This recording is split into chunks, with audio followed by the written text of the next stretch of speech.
So one of the very first videos that Ian and I shot after announcing that we bought Smosh was an episode of Two Truths, One Lie here on the Smosh Pit channel. And one of the truths that I mentioned as potentially setting Ian up to think it was a lie was that I wrote an angry letter to Ian a month after I left Smosh. And it was actually the truth, and Ian, you were like, hey, how about I read that thing? And I kind of didn't really put too much thought to the fact that if you read it, it could change everything. You could decide that you would be the one to leave Smosh next. Yeah. I agreed to do it. At first I said 100,000 likes on the video, then we changed it to 250,000 likes. Because that would be on the hard video. to hit, right? Honestly, I was like, maybe that's gonna be a difficult thing to hit. I didn't know, because we shot that before the announcement actually went out to the public. I didn't know that the response about all of this would just be so huge. Yup. So my expectations were unfortunately a little bit too low for what I thought. Yeah, and we Smosh hit fans 250,000 likes in 14 hours. Yes.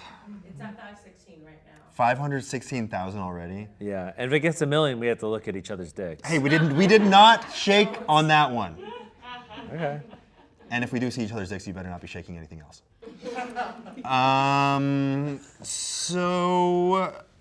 So you apparently you looked at the journal after. Yeah, I looked at it again because there was the possibility of just cutting out me saying, hey, if we reach this goal. Oh yeah. Because it was like, of course, it's a very personal thing. It was coming from a really vulnerable place. I was getting my emotions out that I was holding on to. After I left Smosh, actually for years leading up to leaving Smosh, I was holding on to all these emotions. And because you and I were so passive aggressive, we never bothered to speak about it with each other. Yep. I don't think I even really spoke about it with anyone. And a few people in my life recommended that I write it down just to get it out so I wouldn't keep ruminating on these things. So I reread it and I was like, you know what? This is a really vulnerable thing. And it's funny, since then, the comments on the video is like, what? Don't do that. That's a vulnerable thing. Don't put that out to the public. That's crazy. This is just for you. Yeah. Which is true, very valid, but I feel like it could be good to get all these things out in the open. Like we mentioned in the episode, I feel like I've completely grown. I feel like all the issues that I had, I just want to preface this, all the issues that I had, I've either realized were completely absurd, beliefs that I had come to the conclusion of on my own, and because I'd never spoken about it with you, I just assumed it was fact. So there's a lot of things in here that I say as if it's fact when it is not fact, and I have grown beyond it, and I've learned that a lot of the issues I had are actually my own issues and not issues with you. Okay. So before you read it, I can't believe you're actually gonna read this. Do you have any initial thoughts or ideas about what kind of things I might be writing about? I have no idea. Not at all. No. You okay. I'm guessing there's gonna be Defy stuff and things that we didn't know how to communicate before. We were so focused on Smosh that I think we put our friendship very low on the priority list of things to nurture. Yeah. So I suspect it's gonna be related to that. You think I'm mostly gonna be talking about Defy? No, but because that's not right. no. Okay. Well, no, I don't have any. I don't have any specific guesses. The fact that you don't have any guesses really shows how little we communicated. I thought about this a lot. I will let you read it. Okay. And then I will kind of, I think you'll know when to stop, but I feel like it'll be best if I kind of interject to talk about what I was feeling when I was writing it, why I came to those conclusions, and how I've grown and what I've realized either about myself or about you or us since then. Okay, great. And at the end, I have something for you. Did you write me a letter too? Guess you're gonna have to see. Okay. I'm very very scared now? I thought this was just, I thought this was me in the seat of power. Nope, I brought something as well. It'll be Okay. fun. It'll be fun. Okay. Yeah, it'll be fun. Good. Yeah. Good. All right. So again, you can open it to the weird. Okay. You afraid? You really want it, don't you? You keep putting your hand out, but I really don't want to give it up. Okay. All right. You know what? The faster I do this, the faster I get over with. Okay. All right. Promise me you won't leave Smosh after this. Do I have to? Promise me that you won't. I won't leave Smosh. Okay. I won't leave Smosh. Okay. And that you'll talk to me still. Well, I mean, that could be negotiated between our lawyers. Oh yeah. Yeah. Yeah, because we don't speak directly unless we're on camera. Exactly. Yeah. That was actually the old us. Yeah. All right. Yeah. If there are any issues that arise, we will discuss it. Yes. Like civilized adults, God damn it. I agree. Okay, here you go. Oh, it's in your hands. It's in your hands. All right, here we go. Okay, wait, what's the date? August 24, 2017. Okay, so it was 2 months Okay. and 10 days after I left Smosh. Okay. Which I don't know the date off the top of my head just like that. I had to look it up for our Smosh reunion shirt, okay? Okay. Well, it starts out pretty nice, Okay, you already read it? in which your has head? me like scared. All right, read it out loud. This is so weird. Okay. Yeah, it's very personal. Okay. Go. I feel like I'm like getting on a roller coaster. You know when you get on a really scary roller coaster and you have that moment of like, I should just not get on this ride. And then you start to And go it's like- and you're like, it's peaceful now, but I know it's not gonna last for very long. Yeah. Okay. Yeah, that's pretty accurate. Ian. Hello, old-time friend. I have a lot to say to you that has remained unsaid for many years. First, I just want to thank you for being such a great friend to me in my very fragile teenage years. I came from a broken home with very little money and no means to explore the world outside of suburban Carmichael. You introduced me to your loving family who welcomed me and loved me with open arms. They helped me travel and showed me a way of life I had not been exposed to. You personally were supportive and overall were a really good friend to me. Were, emphasis on Yeah. were. I don't know why it's making me tear up a little bit. Like it's so vulnerable to know that I really didn't think anyone would ever see this. Yeah. Really good, were a really good friend to me who I felt I could share anything with. I'm not sure why, but something changed. I feel our best friendship ended around 2009, and a resentment started growing between us. I started feeling a judgment in the tone of your voice, a sense of hostility in your actions. Yeah, my writing's a little sloppy. There might be some Oh. tears on there that you have to wipe. Did I do something that upset you? Did I treat you poorly? Did I make you feel insignificant, downplay the importance you held in our company, and imply you were not just as responsible for our success as me? I mean, hey, I asked you some questions. Now maybe I can get an answer. I mean, I suspect that. Wait, are you reading this or is this your thoughts? No, sorry. Oh. Yeah. Wait, you don't know this? I was You like, don't know this? Well, I mean, I suspect that we're gonna get into it further. That certain relationships that we had might have had an effect.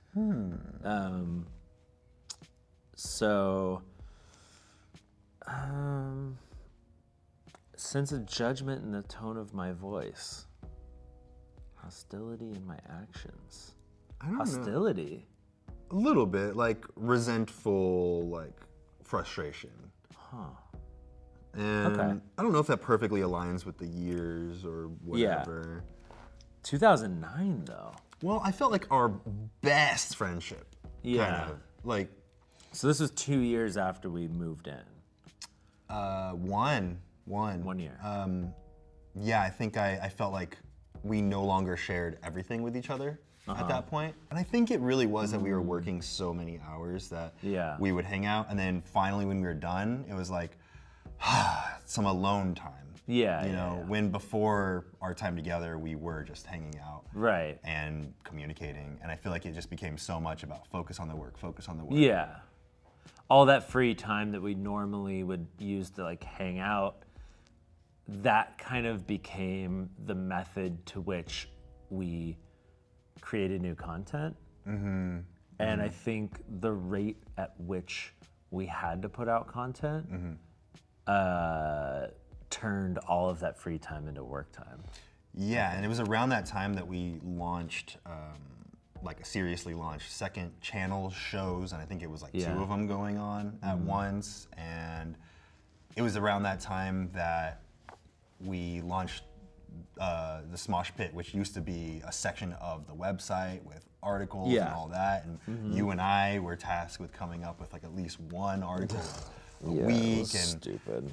yeah, it was such a waste of our time, but it was so much time that I think that by the time that we were done Yeah. working on this stuff, I was like, cool, I'm gonna go sit in my room alone and like Yeah. decompress. Yeah. So that probably contributed a little bit to just that feeling. I don't know if it was actually any hostility, but I think I started around that time getting the idea. Well, in not my head. hostility, but probably judgment. I could see there's like I think that I was generally a pretty like judgmental person, and like I think that I think that kind of like it would come out in a lot of the comedy that we would write too, like judgment of like something, and I think I also like viewed like people through that same lens. You mean just like the jokes that you would make would be like, oh, that's kind of dumb. Oh, that's kind of dumb. Yeah, something like that. Yeah. While we're making Smosh sketches. Yeah. All right, let's Very high keep, horse. Let's keep moving. I feel Okay. like okay. I know I struggle with many things, and I'm so sorry if I ever put you through emotional turmoil in order to fulfill my own quota of self-importance. You confused about that? I don't think I was ever put through emotional turmoil. I don't think I would have recognized if I was being put through emotional turmoil. That doesn't mean that you weren't being put through it. Oh, maybe. That just might mean that you were shutting things off. Probably. Yeah. Quota of self-importance. Yeah. I think that I had self-esteem issues. Okay. And the way that I remedied that was by feeling like I was super important.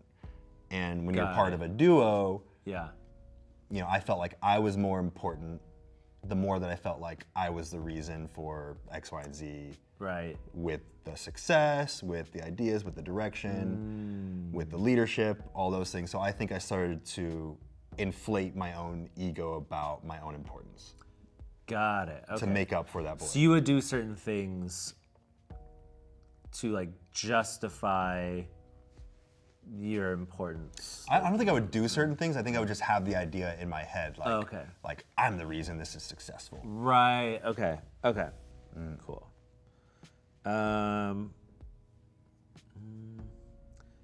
I don't think you ever. I mean, like off the top of my head, I mean, obviously this stuff happened so long ago, but Yeah. I don't think you ever. I can't point to a moment where you put me through emotional turmoil to fulfill your own quota of self-importance. Okay. That's good. I don't know if I necessarily. Yeah. Well, I do still feel like at a certain time Maybe. I didn't outwardly belittle you, but I think Oh. I just didn't praise you. I think that's a big difference in us reuniting. Is I am so willing to praise you and mention your strengths. I think Yeah. back then, acknowledging your strengths was to me pointing out my own weaknesses, because you being good at something in my head at that time meant I was bad at something. Gotcha. So Yep. I withheld compliments, I withheld acknowledgement. Yeah, I get that. I think where some of this comes from is like, I think back then we had this like idea of like equality, and like we had to be doing equal work, you know? Yeah, like to And- justify, because we're Yeah. getting paid equally, we're getting, you know, all that thing. It's like, we're a duo, we need to do the same amount of work. Yeah, so I think there was probably maybe there was some like resentment when one person thought they were doing more work than the other. In most cases, you were doing more work than me. I was doing more hours, Sure, but I think okay. you were doing more of the creative heavy lifting, which is more taxing in many ways. So I think that you needed your time to recoup your energy because you're coming up with funny stuff, and at that time I was like, I'm doing so much work. Right. It's yeah. I think like we were so focused on like how can we do an equal amount of work when like Yeah. what was being required from each of us with each of our skills was totally different. Yeah, it wasn't. We were not at a certain point. We were not playing to our strengths. It was Yeah. just like the amount of Playing hours. to like what was fair. Yeah, Yeah. fair hour wise. Like, Yeah. with the time. Yep. Yeah. Okay. Tame so far. I think so. Yeah, I'm waiting for it to get real bad. I always wanted everything I made to be just that, something I made with your help. I considered Smosh to be something you were only tagging along for, and I'm deeply sorry if I ever made you feel like you didn't deserve as much credit as me. You may not have done some of the heavy lifting I did in the early days, but definitely encouraged us to keep going, and you kept things light and full of laughs as we did it. We accomplished so much, and I am just now realizing how important you were in making that happen. Wait, does this ever actually get like mean to me? Because I feel like this is all just very like affirming to me. Like, There's some mean stuff okay, that's yeah, I'm coming waiting up. for it. I'm waiting Yeah. for it because this is just like Yeah.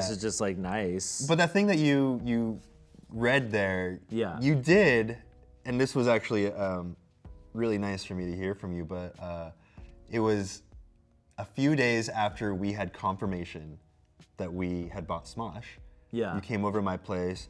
We, had a little, what do you want to call that hang? A very Celebratory hang. very luxurious. Yep. Very. I brought us cigars. We chilled with cigars and some whiskey, and we just broed it up. Yep. And you said that to me, What? that exact thing. You What?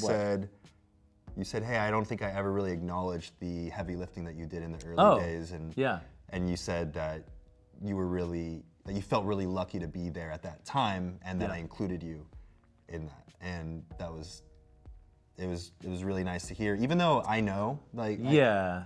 I think I always felt like some guilt towards like you doing like all this like crazy shit that had to be done like in editing and like, if we needed something done with the website, and like it was always like you that had to do those things because you had that skill set or you had the determination to do that.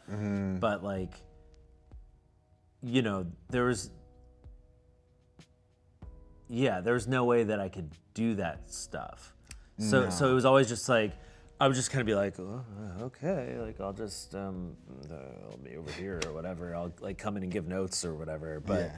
but like I don't think I probably thanked you enough or acknowledged the fact that you did more. Maybe because I was like maybe afraid that if I did acknowledge that you were doing more, then I would need to do more like in return. I don't know. Like Yeah. You there's said you felt- probably something there where it was just like, I think I was just like so obsessed with like this idea of like fairness Yeah, and what was fair. Isn't it insane to think that if we had just had a conversation and said, hey, I feel like I'm not, I want to do what's fair, but it feels like you're doing more, like, right. We couldn't have that conversation though. if we did, everything would have been different. Yeah. I have so many ways I've treated you that I regret, and so many things I wish I could apologize to you for doing. I really wish you'd give me a chance to speak with you. Okay. There are also so many things I wish you would explain to me. Let's go. I told you we'd Here get comes. to it. I All told right, you. All right. Oh, okay. All right. Oh, this is gonna hurt. Okay. This is when the smiles stop. Okay. Why have you consistently made me feel ashamed to be myself in front of you for so many years? The time I asked you what you thought about my shoes when we were 17, and you told me you thought they were hideous, and I could tell you only said it to hurt my feelings. I don't know. I mean, at the time, I believed that. I don't now think so. I don't think so was either. like- I think you were don't- just being honest. Yeah, I think I definitely didn't learn until I was like well into adulthood that like you shouldn't just say things because they're honest. Like you should like sometimes take the person's feelings into consideration Yeah. and maybe offer up like not lie to them, but you know, offer up a different kind of answer that is satisfactory, that doesn't just go and like hurt the person's Yeah, feelings. yeah. And I will be honest, sure they I were was- hideous shoes. They were like Well, moccasins. they were like They were moccasin shoes. They were like boat shoes. they were indoor outdoor moccasins, but now I know what you really thought about those boat shoes. Oh yeah, you did have boat shoes for a while. I had but I boat think I shoes, probably had boat shoes for a short. We both had boat shoes yeah. for a while. But the indoor outdoor moccasins were real rough. But I liked them. Yeah. And Well, I'm sorry. I'm Sorry, I called your shoes hideous. I appreciate that, but also the best part of it is I do not care if you think my shoes are Okay. hideous, so that's great. I think those shoes are nice. Oh, thanks. Very, very basic. Um. Hey, don't read ahead. Sorry.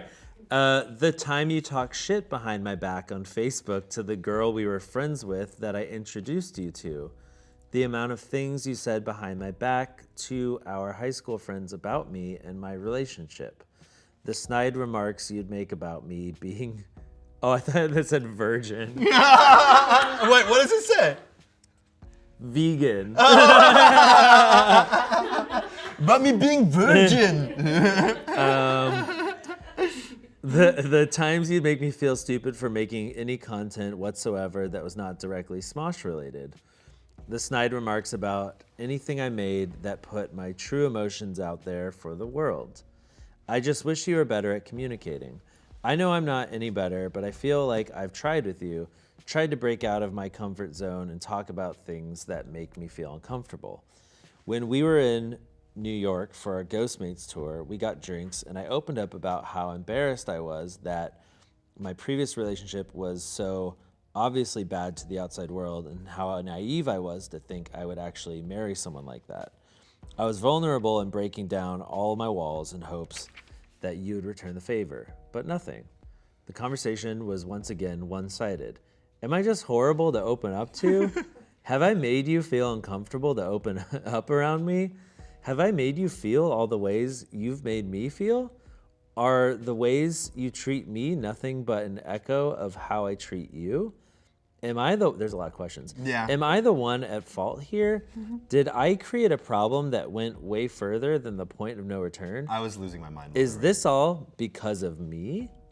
And then you put in all caps right after, perhaps.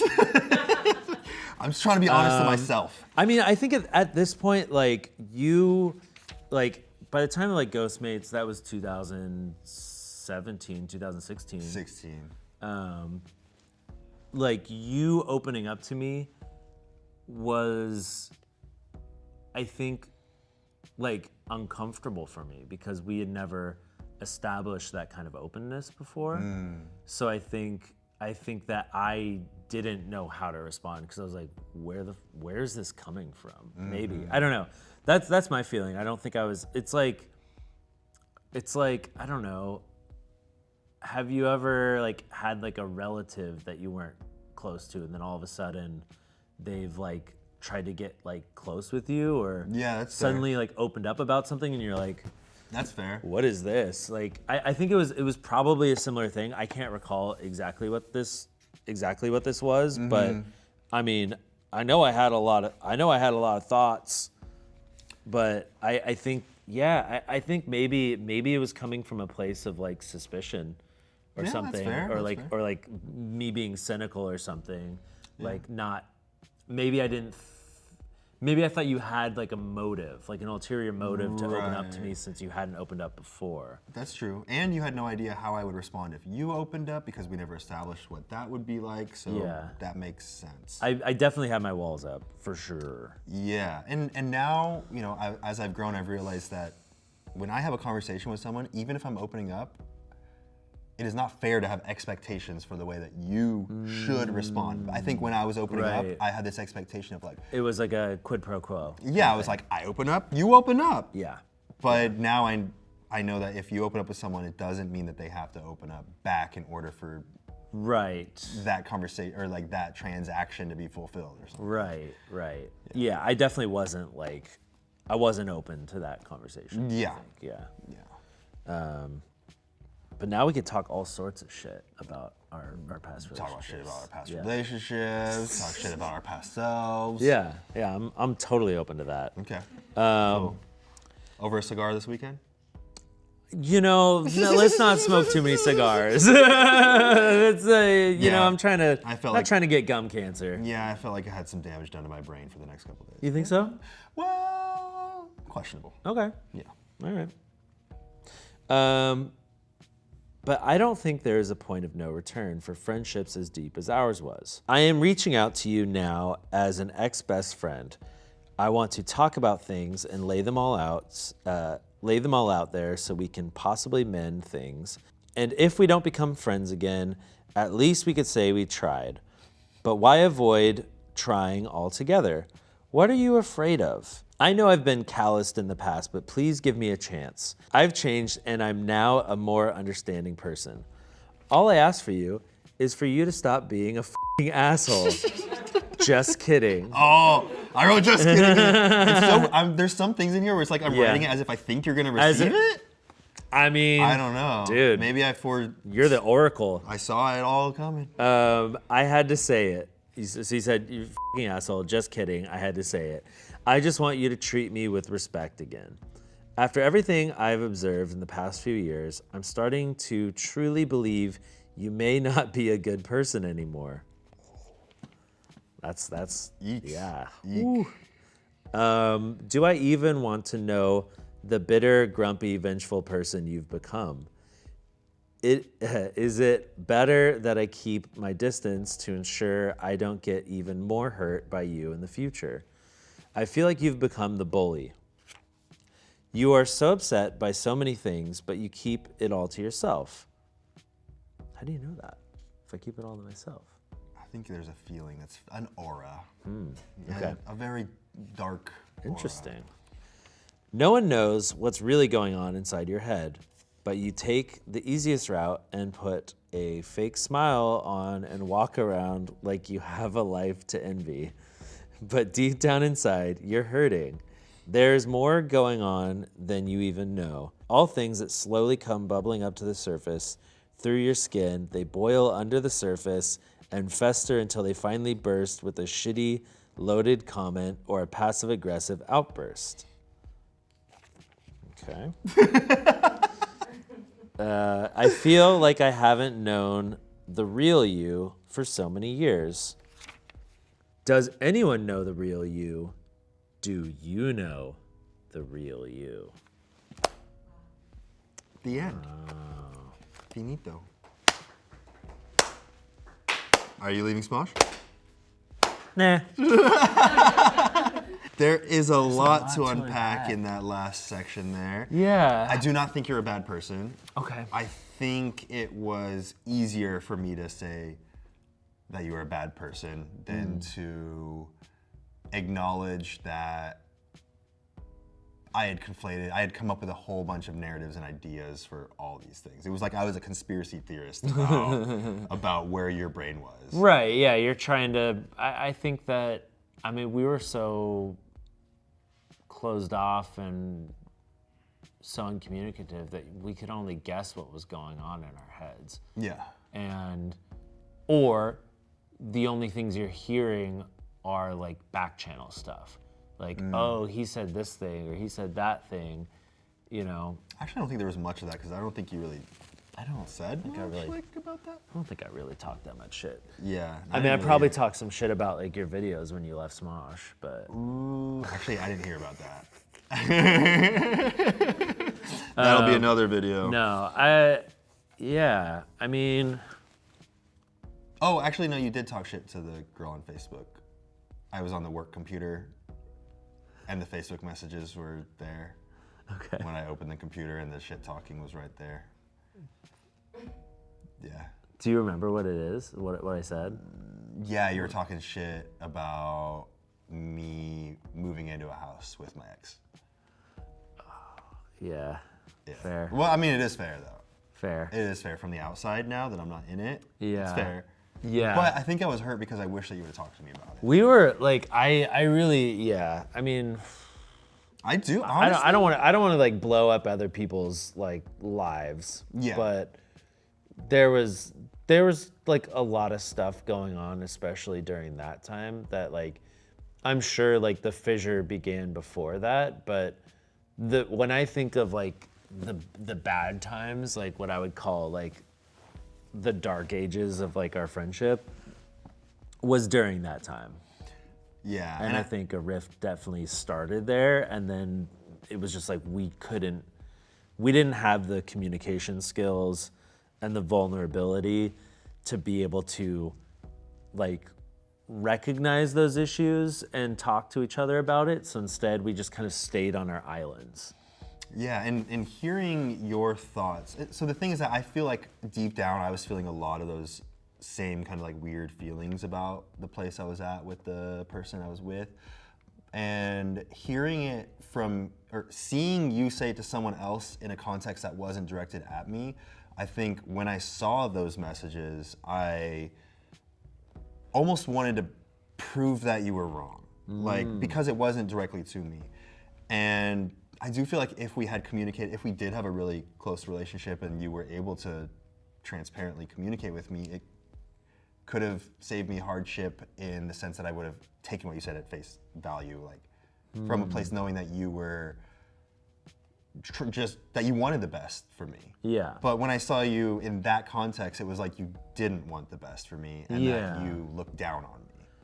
Yeah, I mean, when I think back to those times, like there was things I was really frustrated about, but it was from what I was seeing, like I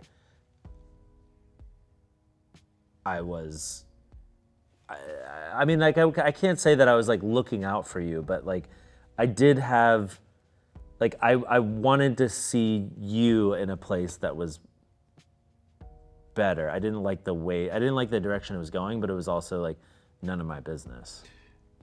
Yeah, and if we were really close friends, it kind of would have been your business. You know what I mean? Like, well, if you wanted to step in and really look out for me and say, hey, I want the best for you. Yeah. Nothing is going to, nothing's going to change if it's like done behind your back. Yeah, exactly. And because it didn't feel like you wanted the best for me, I felt like I had to prove to myself that I was doing the right thing or that I wasn't totally fucking up my life. Yeah, crazy. Yeah. Crazy times. I can't believe we got out of that time. I can't believe we're here now. Yeah, that was dark ages. Very dark ages. Yeah, there was no communication and around. And then from there, like, I don't think there was any way, like, well, there was a way to repair it. We just didn't have the tools. And I think that it put too much of a threat on Smosh. Yeah. And we said, Smosh is super important to us, and we have so many people, working with and for us, and so many fans excited about what we do. We need to preserve that. And that was the priority. Okay. Yeah. Well, this wasn't this. I expected really bad. There's some stuff there, but I mean, it doesn't. This doesn't change. To me, it doesn't change anything. Like, I mean, I think that we really misunderstood each other and didn't treat each other in the way that friends should have treated each other. And I think, going forward, I mean, not going forward from here. I think we're being much better with each other. I feel really good about this being read because I feel like there was so much that was unsaid at the time, and even though you and I have kind of hashed everything out already, it was nice for you to get a peek into where I was at the time. I do think that there is a small part of me, because it was kind of, I don't want to say traumatizing like it was, but it was such a long period of time of like little things that felt like it was tearing me apart for so long that I think a part of me still is like a little scared of us not communicating. Yeah. So I think there's a part of me that's like really wants to make sure, and I might be tempted to overanalyze if it feels like there's not communication happening. So I think this is good, and I think this can invite us both ways to make sure that there's constantly communication happening, and if it feels like there's something not being said, that we'll just be clear about that. Yeah, I think so. Yeah. And I forgive you. Oh, for what? I forgive you. Kidding. No, yeah, and even if this was mentally damaging in any way, it made for good content. Yeah, that's all that really matters. That's all that really matters. Yeah. Wait, do you? I mean, it doesn't feel like it really, because some people are very concerned. Some of the viewers, some of the commenters, when Yeah. they found out I was going to read this, they're very concerned. Yeah, but they didn't know it was in there. Yeah, Yeah. but you feel great. I feel like the people that both of us were in this time, Yeah. it's like, I mean, we're both different people. And I feel like this, does sum up why we did need those 6 years apart, because it's so hard to like break the ice and make us both feel comfortable coming together. Yeah. I had those multiple attempts of opening up, but Yeah. because you didn't know what to expect, you didn't. No, still shut it us- just came back with suspicion. Yeah, exactly. Like I think we had to break that chain, and just kind of like grow separately and then come back. Yeah, and we could both later, yeah. trust each other's intentions when we saw Yeah, totally. where the other person was in their life at the time that we reconnected. Absolutely, yeah. I had like when we got back together for that lunch, I had like zero suspicion of like, oh, are there ulterior motives? Because like Yeah. at that point we were just like so far along in the things that we were doing that I felt like my walls were down. Same. And I Yeah. think part of it is that we had success in our personal lives and Yeah. we had success in our professional lives. Smosh was going well. I had my own thing going on the side. So it felt like there wasn't really any need to be defensive anymore. Yeah. Yeah. Well, Anthony, I have Oh, to yeah. tell you, You did tell me there was going to be something at the end. I have something for you to read. I wrote something as well. I knew this day was coming. So, and I know that I've wronged you in the past, and I do apologize for that. I apologize. I don't believe I- a single thing you're saying No, right now. This is I- a bit. What?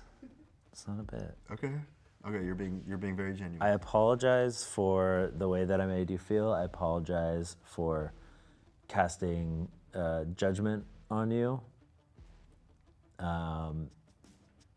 But I feel like these words aren't enough. So I wrote my own journal. Oh yeah?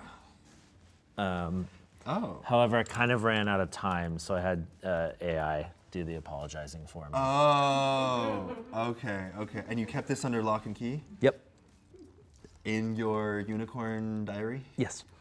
Okay. Okay. It's very secret. Oh, it's kept under Yeah. the toughest. I was on kind of a time crunch, so Okay. AI kind of like, I give it the parameters. Okay. and- okay. Okay. So, It says, hey Anthony, I hope this letter finds you with a smile on your face. If not, well, I have a confession to make.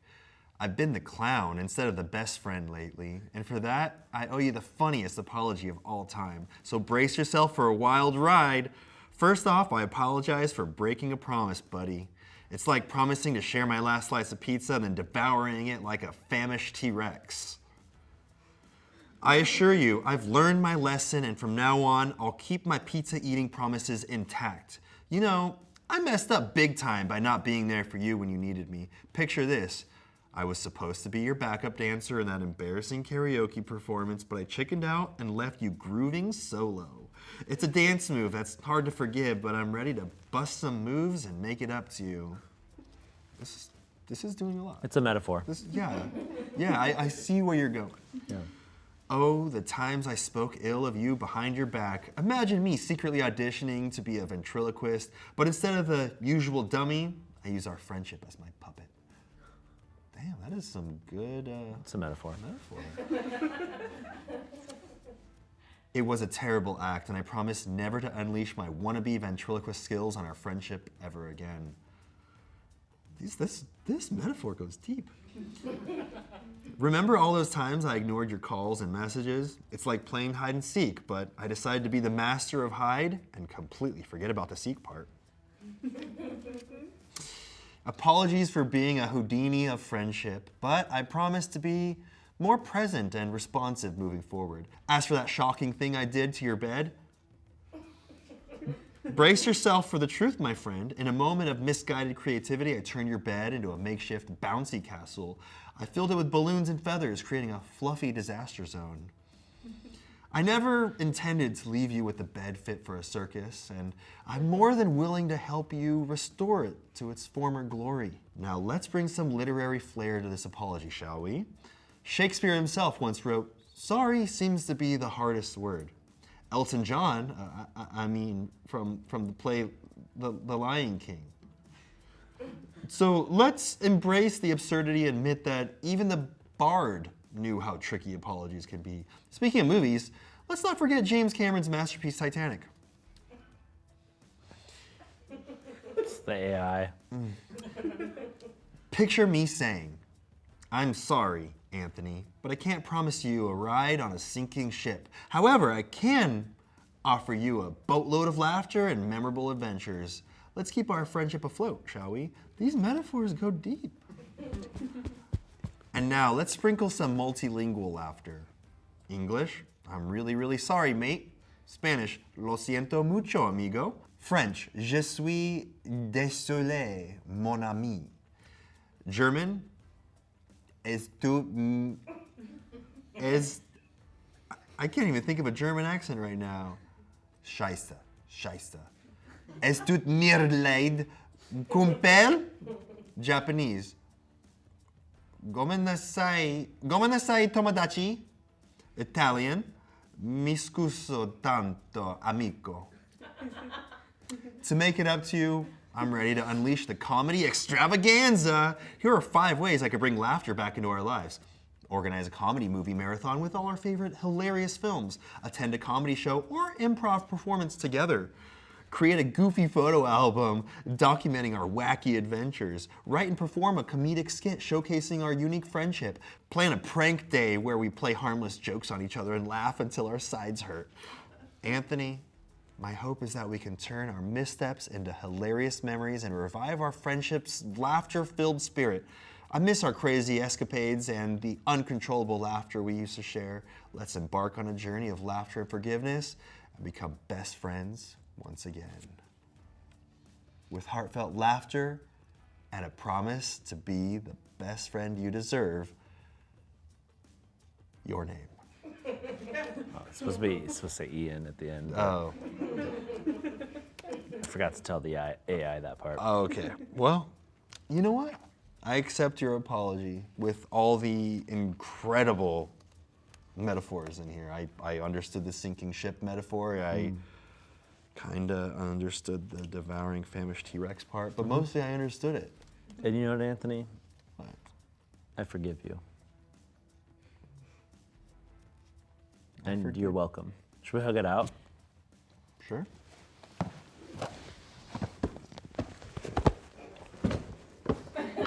I guess we're back. I guess we're doing this again. Well, Well, I feel better for sure. do you guys feel good about forcing us to do this? Absolutely did. forced. I can't believe you liked the video that many times. It forced me to do something absolutely against my will that I did not volunteer on my own behalf. And if you give this video 250,000 likes, Think carefully. I'm gonna, There we go.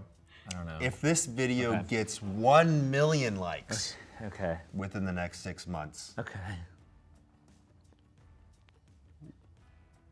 we will look at each other's penises. This one? Okay.